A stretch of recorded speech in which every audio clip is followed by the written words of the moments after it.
सो ये C5+1 Nations क्या हैं, कब फाउंड हुए, क्यों यूएस अब 2023 के बाद इनके साथ मीटिंग करने वाला है, क्यों ये यूएस के लिए बहुत ही ज्यादा इंपॉर्टेंट हो जाते हैं। अब अचानक से ये यूएस का प्रेम इनके लिए क्यों उमड़ पड़ा है, तो प्रेम इसलिए उमड़ा है कि और ये दोनों के बीच में हो जाता है, लोकेशन बहुत अच्छी हो जाती है, इसीलिए यूएस चाहता है कि माइनिंग कौन करे वो करे और तभी वो ट्रेड डील इनके साथ साइन करने वाला है। नमस्कार and welcome back to Ekagra IAS academy. Today we are going to discuss about the C5+1 nations. So ये C5+1 नेशंस क्या हैं, कब फाउंड हुए, क्यों यूएस अब 2023 के बाद इनके साथ मीटिंग करने वाला है और क्यों ये यूएस के लिए बहुत ही ज़्यादा इंपॉर्टेंट हो जाते हैं, इन्हीं सारी एक्सपेक्ट पर हम करने वाले हैं बात। मेरा नाम है प्राची मिश्रा और आप सभी का बहुत बहुत स्वागत है। तो एक बार आप सभी जल्दी जल्दी आ जाए सेशन में, देन फिर हम लोग क्लास को शुरू कर लेते हैं और देखते हैं ये क्या हो जाता है। तो US president Donald Trump hosted to C5+1 summit in Washington DC on the November 6, 2025. The forum strengthens cooperation between the United States and the 5 Central Asian countries. अब ये 5 countries कौन कौन सी हैं, तो Tajikistan, Kazakhstan, Kyrgyzstan, Uzbekistan and Turkmenistan, ये 5 country हैं और इसी के साथ एक आपकी कौन सी कंट्री हो जाती है, यूएस हो जाती है, जो +5 है। अच्छा, ये जो कंट्रीज हैं ये आपकी यूरोपियन यूनियन से बाहर निकाल दी गई थी पास्ट में और उसके बाद इस ग्रुप को इन्होंने बना लिया था। अब अचानक से ये यूएस का प्रेम इनके लिए क्यों उमड़ पड़ा है, तो प्रेम इसलिए उमड़ा है कि कजाकिस्तान में ना आरीरीज का भंडार खोजा गया है और आरीरीज की जरूरत बहुत ही ज्यादा हो जाती है अमेरिका को, तो इसलिए अमेरिका अब इनके साथ ऊर्जा के क्षेत्र में, अर्थव्यवस्था के क्षेत्र में समझौता करने वाला है, व्यापार समझौता करने जा रहा है वो इन 5 देशों के साथ। ठीक है। So the summit focus on the rare earth minerals, a key area that could challenge China's dominance in global technology and supply chain, और ये मेन मोटिव है। It comes aimed growing US-China rivalry और global supply, China control China's Belt Road Initiative and the ongoing Russian-Ukraine conflict. Russia and China are uneasy with this development and Central Asia has long between the traditional sphere of influence. ये आपको देखने को मिलेगा। What is the C5? तो C5+1 platform established in 2015, ये 2015 में आपका found किया गया था, जिसमें समरकंद उज्बेकिस्तान में। When the foreign minister of the 5 Central Asia nations and the US agreed the cooperation in areas like trade, energy and transport, तो ये जो देश है वो किसमें आप एक दूसरे की हेल्प करेंगे, यूएस के साथ मिलकर के, ट्रेड में, एनर्जी में एंड ट्रांसपोर्ट में। आरईरीज किस में आ जाता है, एनर्जी में आ जाता है, राइट, और कम्युनिकेशन करेंगे, बातचीत करेंगे फर्दर इन सेक्टर्स पर। मेंबर, तो मेंबर ऑलरेडी बता चुकी हूं मैं आपको, Kazakhstan, Kyrgyzstan, Tajikistan, Turkmenistan, Uzbekistan, plus आपका 6 हो जाता है यूएस। ऑब्जेक्टिव क्या है, तो इकोनॉमिक कोऑपरेशन करना चाहते हैं, enhancing trade, investment and the regional connectivity, ये बिल्ड करेंगे आपस में ये 5 देश plus US.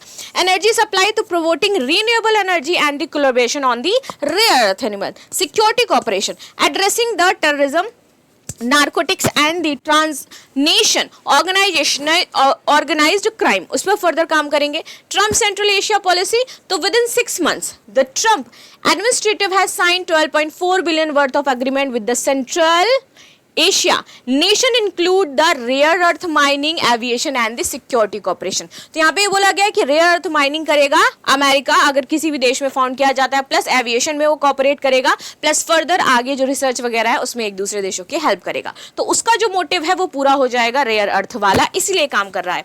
Currently China controls nearly 90% of global rare production. Trump's strategy aims to develop alternative supply sources and they reduce China's monopoly, और इसीलिए काम कर रहे हैं। Trump's Central Asia policy, so in April 2025, Kazakhstan discovered a new deposit over 20 million ton of the rare earth element, potentially half of China's total reserve. The region is geographically strategic, located between the Russia and the China, and often referred to the heartland of the Eurasia. तो ये heartland है Eurasia क्या, Kazakhstan, और यहाँ पे 20 million ton rare earth पाया गया है और ये दोनों के बीच में हो जाता है, लोकेशन बहुत अच्छी हो जाती है, इसीलिए यूएस चाहता है कि माइनिंग कौन करे वो करे और तभी वो ट्रेड डील इनके साथ साइन करने वाला है। Now, Trump's Central Asia policy. Central Asia holds abundant reserve of oil, gas, uranium, and the rare earth element like cerium, lithium, neodymium, and the yttrium, vital for the smartphone, chips, and defense technology. इसमें use होता है और इनको क्या करना है भैया, अपनी डिफेंस सेक्टर में इसको यूज करना है mainly. If the US gain access of these resources, it could significantly undermine China's global dominance and critical minerals. Why are China and Russia concerned? So China is concerned because अगर यहाँ पे इसको rare earth मिल जाते हैं और फिर उसके बाद इसका डोमिनेंस कम होने लगता है तो इसकी जो इंडस्ट्री है ये वाली चाइना टेक इंडस्ट्री है एंड ये जो डिफेंस है उस पर थोड़ा सा इफेक्ट पड़ेगा. US partnership in central Asia could weakened the China supply chain control. और वो चाइना की जो सप्लाई चेन कंट्रोल है उसको ये ब्रेक कर सकता है, उसको ये स्लो कर सकता है, इसलिए चाइना परेशान है. This align with Washington border economic decoupling strategy.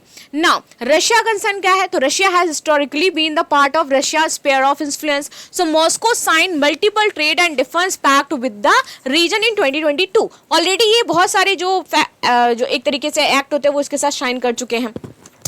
The US entry now challenge Russia's regional dominance a long term with a strategic posture.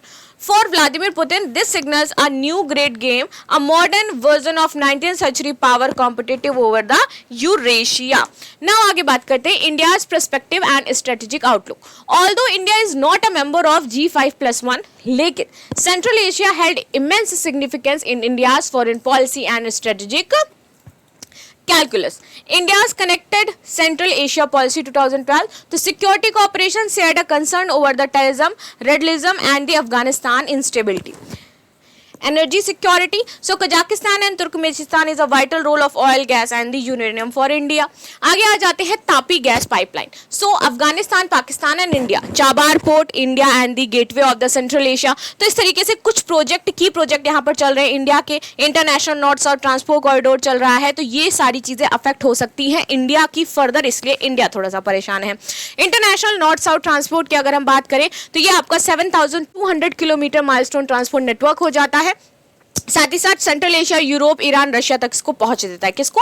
Bharat को. ऑब्जेक्टिव है offer a faster and cheaper alternative traditional maritime route आपके क्या है? तो starting point इसका Mumbai India होगा, then ये आपका Iranian ports, Caspian Sea, Russia and then ये नॉर्दर्न यूरोप तक पहुंच जाएगा. Expert. So reduction of transit time and cost, ये आपके 14 दिन का समय बताता है. 14 दिन का कैस्पियन सी से जाओगे तो 14 दिन आपके बचेंगे और बहुत सारा पैसा आपका ये बचाता है, इसलिए बहुत अच्छा ट्रूड एक जो ट्रेड रूट है वो हो जाता है. Boost to India Europe trade and strategic access of Central Asia and Eurasia.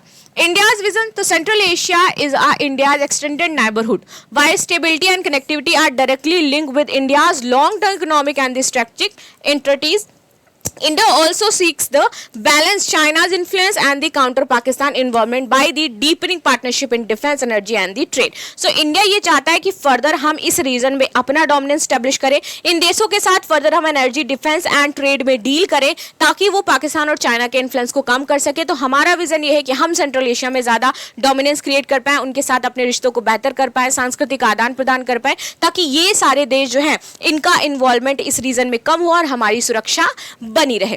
Right. The US border strategic goals. So contain Russia China influence को कम करना है, सप्लाई चेन जो चाइना का एक ग्लोबल डोमिनेंस है उसको कम करना है, integrated central Asia route into a western and the reconfiguration Eurasian balance in power. तो ये हमारा काम है. तो फाइनली अब ये जो आपका स्ट्रेटेजिक बैलेंस है वो न्यू ग्रेट गेम 2.0 के नाम से जाना जा रहा है कि फ्यूचर में फर्दर इसमें क्या होगा और कैसे काम किया जाएगा. फॉर इंडिया यहाँ पर कुछ इनिशिएटिव जरूर ऑफर किए जा सकते हैं और अपॉर्चुनिटी और चैलेंजेस भी हैं. जैसे कि अपॉर्चुनिटी मिल सकती है enhance the engagement in central Asia, तो साइड इंडिया को हेल्प मिले. चैलेंज ये है कि maintain strategic autonomy aimed intensify India China Russia and the competition. India's stand to in India rem are mainly found in a beach sand along with the southern and eastern coasted. Major state यहाँ पर आपके Tamil Nadu, Kerala, Andhra Pradesh and the Odisha तथा झारखंड हो जाते हैं जहाँ पर आपको ये मिलता है. की ऑर्गेनाइजेशन तो इंडिया रेयर अर्थ लिमिटेड है जो कि एक पब्लिक सेक्टर इंटरप्राइजेस है और वो यहाँ पे वर्क कर रही है. डिपेंडेंसी ऑन चाइना हमारा सबसे बड़ा प्रॉब्लम है, हम इसके लिए डिपेंडेंट है. इन्वायरमेंटल पोल्यूशन बहुत ज़्यादा होता है माइनिंग से, कॉम्प्लेक्स रिफाइनिंग है जो हम कर नहीं पाते और लिमिटेड टेक्नोलॉजी हमारे पास है और जो है वो बहुत ही ज़्यादा महंगी है. इस वजह से हमें दिक्कत होती है क्योंकि टेक्नोलॉजी इतनी ज़्यादा महंगी है तो हमारे पास होते हुए भी हम उसको रिफाइन नहीं कर पाएंगे. रिफाइन करने के लिए हमें बेटर टेक्नोलॉजी चाहिए, जिस टेक्नोलॉजी से हम करते हैं वो बहुत ज़्यादा कॉस्टली है तो भी हमें और ज़्यादा दिक्कतें फेस करनी पड़ती हैं. फ्रेंड्स का क्वेश्चन है which countries does the C5 in C5+1 representation. तो आपको ये बताना है, मेंस का क्वेश्चन है what is the C5 forum and analytics the geopolitical significance. So this is the news what we discuss about. मिलते हैं अब हम लोग नेक्स्ट क्लास में, तब तक के लिए धन्यवाद। लाइक शेयर सब्सक्राइब करना बिल्कुल भी ना भूलिएगा and thank you so much.